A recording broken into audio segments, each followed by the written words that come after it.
नमस्ते भैया बहनों। आज हम कक्षा छठी का सामाजिक विज्ञान का अध्याय 1 पढ़ेंगे।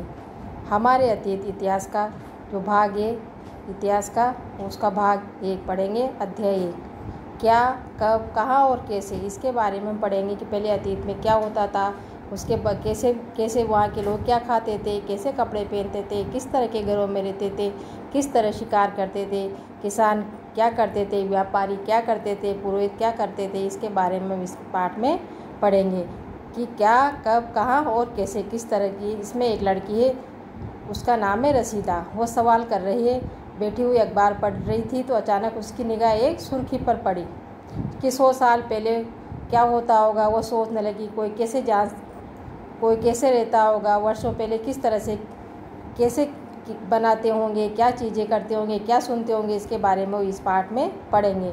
कैसे इसका हम कैसे पता लगाएंगे ये जानने के लिए कि कल क्या हुआ था।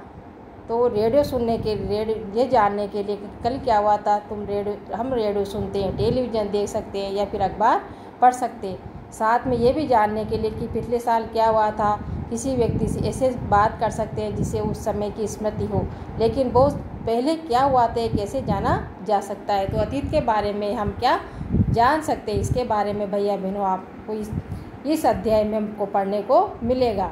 अतीत के बारे में बहुत कुछ जाना जा सकता है, जैसे लोग क्या खाते थे, कैसे कपड़े पहनते थे, जैसे मैंने भैया बहनों अभी आपको बताया, किस तरह के घरों में रहते थे। अमाखेट के शिकारियों, पशुपालकों, कृषकों, शासकों, व्यापारियों, पुरोहितों, शिल्पकारों, कलाकारों, संगीतकारों या फिर वैज्ञानिकों के जीवन के बारे में जानकारियाँ हासिल कर सकते हैं। यही नहीं, हम ये भी पता कर सकते हैं कि उस समय बच्चे कौन कौन से खेल खेलते थे, कौन कौन सी कहानियाँ सुना करते थे, कौन से नाटक देखा करते थे या फिर कौन कौन से गीत गाते थे और लोग कहाँ रहते थे। तो ये आपका जो मानचित्र बना हुआ है, इस मानचित्र में देख कर आपको बताना है। यहाँ पर मानचित्र जो 2 नंबर का जो मानचित्र है आपके, उसमें आपको देखना है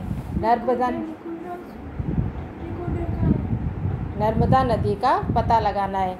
कई लाख वर्ष पहले लोग इस नदी के तट पर रहते थे। यहाँ रहने वाले आरंभी लोगों में से कुछ कुशल संग्रह थे जो आसपास के जंगलों की विशाल संपदा से परिचित थे। अपने भोजन के लिए वे जड़ों, फलों तथा जंगल के अन्य उत्पादों का यहीं से संग्रह किया करते थे। वे जानवरों को आखेट यानी शिकार भी करते थे। यहाँ पर जानवरों का शिकार भी वो लोग करते थे। इसके बारे में हमें आपको इसमें बताएंगे। अब इसके बाद यहाँ पर उत्तर नक्शे में सबसे ऊपर उत्तर दिशा होती है, नीचे दक्षिण, इधर की तरफ बाएं तरफ पश्चिम और पूरब। तो हम उत्तर पश्चिम की ओर जो सुलेमान पर्वत आपको इधर दिखाई दे रहा है कि इधर पहाड़ियों का इसमें पता लगाएंगे। इसी क्षेत्र में कुछ ऐसे स्थान हैं जहाँ लगभग 8000 वर्ष पूर्व स्त्री पुरुषों ने सबसे पहले गेहूँ तथा जौ जैसी फसलों को उपजाना आरंभ किया। उन्होंने भेड़, बकरी और गाय बैल जैसे पशुओं को पालतू बनाना शुरू किया। ये लोग गाँव में रहते थे। उत्तर पूरब की ओर गारो तथा मध्य भारत में विंध्य पहाड़ी का पता लगाएंगे। ये कुछ अन्य क्षेत्र थे जहाँ कृषि का विकास हुआ, जहाँ सबसे पहले चावल उपजाया गया। वे स्थान विंध्य के उत्तर में स्थित थे। इस मानचित्र में आपको सबसे नीचे हिंद महासागर दिखाई दे रहा है, पश्चिम में अरब सागर और पूरब में इधर बंगाल की खाड़ी दिखाई दे रही है। इसके बाद मानचित्र में हम सिंधु नदी की ओर चलेंगे। इस मानचित्र में सिंधु नदी तथा उसकी सहायक नदियों के बारे में जानकारी प्राप्त करेंगे कि उसकी उन्हें सहायक नदियाँ कहते हैं, जो एक बड़ी नदी में मिल जाती है। लगभग 4700 वर्ष पूर्व इन्हीं नदियों के किनारे कुछ आरंभिक फले फूले। गंगा उनकी सहायक नदियों के कारण ही यह उपमहाद्वीप कहा जाने लगा। इनकी 2500 वर्ष पहले इनकी सहायक नदियों के किनारे समुद्र तटीय इलाकों में नगरों का विकास लगभग 2500 वर्ष पूर्व हुआ। गंगा और उसकी सहायक नदियाँ कौन कौन सी है? गंगा के दक्षिण में कौन सा पर्वत है? इसमें गंगा के दक्षिण में नदियों के आसपास का क्षेत्र प्राचीन काल में भैया बहन मगध, वर्तमान जिसको बिहार के नाम से जाना जाता है। इसके शासक बहुत शक्तिशाली थे और उन्होंने एक विशाल राज्य स्थापित किया। देश के अन्य हिस्सों से भी ऐसे राज्यों की स्थापना की गई थी। भैया बहनों, लोगों ने सदियों उपमहाद्वीप के एक हिस्से से दूसरे हिस्से तक यात्रा की और कभी कभी हिमालय जैसे ऊंचे पर्वतों, पहाड़ियों, रेगिस्तान, नदियों तथा समुद्रों के कारण यात्रा जोखिम भरी होती थी। फिर भी ये यात्रा उनके लिए असंभव नहीं थी। अतः कभी लोग काम की तलाश में तो कभी प्राकृतिक आपदाओं के कारण एक स्थान से दूसरे स्थान जाया करते थे। परंतु भैया बहनों, कभी कभी सेनाएं दूसरे क्षेत्रों पर विजय हासिल करने के लिए भी जाती थी। इसके अतिरिक्त व्यापारी कभी काफिलों में तो कभी जहाज़ों में अपने साथ मूल्यवान वस्तु लेकर भी एक स्थान से दूसरे स्थान जाते रहते थे। धार्मिक गुरु लोगों को शिक्षा और सलाह देते हुए एक गांव से दूसरे गांव में जाया करते थे और कुछ लोग नए रोचक स्थानों को खोजने में उत्सुकता से यात्रा किया करते थे। इन सभी यात्राओं में लोग एक दूसरे के विचारों को जानने का अवसर मिला। अब आज लोग जो यात्राएं क्यों करते हैं, इसके बारे में आपको मानचित्र में इसमें नीचे देखना है। एक बार फिर हम मानचित्र में देखेंगे। मानचित्र जो आपका 1 नंबर का बना हुआ है, उसमें लिखा है उपमहाद्वीप का प्राकृतिक मानचित्र। इसमें पहाड़ियाँ, पर्वतें, समुद्र इस उपमहाद्वीप की प्राकृतिक सीमा का निर्माण करते हैं। हालांकि लोगों ने इन सीमाओं को पार करना आसान नहीं था। जिन्होंने ऐसा चाहा वे भी ऐसा कर सके। वे पर्वतों की ऊंचाई को छू सके तथा गहरे समुद्रों को पार कर सके। उपमहाद्वीप के बाहर से भी कुछ लोग यहाँ आए और यहीं बस गए। लोगों की इस आवागमन ने हमारी सांस्कृतिक परंपराओं को समृद्ध कर दिया और कई तरह के इसमें संगीत रचने और यहाँ की भोजन बनाने के नए तरीकों के एक दूसरे के विचारों को भी इन्होंने अपनाते रहे।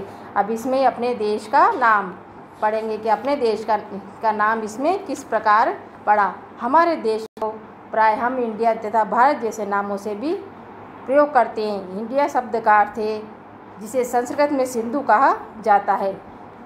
इसे क्या कहा जाता है? संस्कृत में सिंधु कहा जाता है।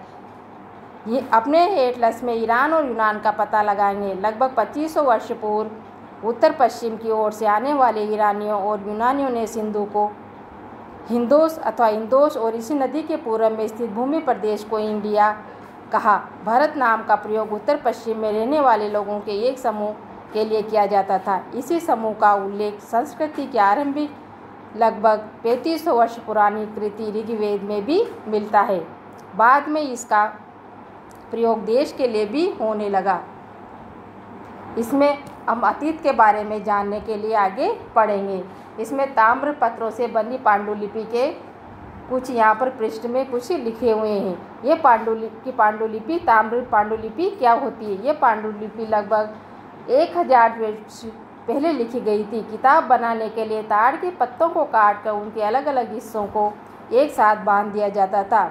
भुर्ज पेड़ की छाल से बनी किसी एक पांडुलिपि को यहाँ पर हम इसमें नीचे देख सकते हैं कि किस तरह ताड़ के जो पेड़ होता है उसे पांडुलिपि को बनाया जाता है, किस तरह से इसको तैयार किया जाता है।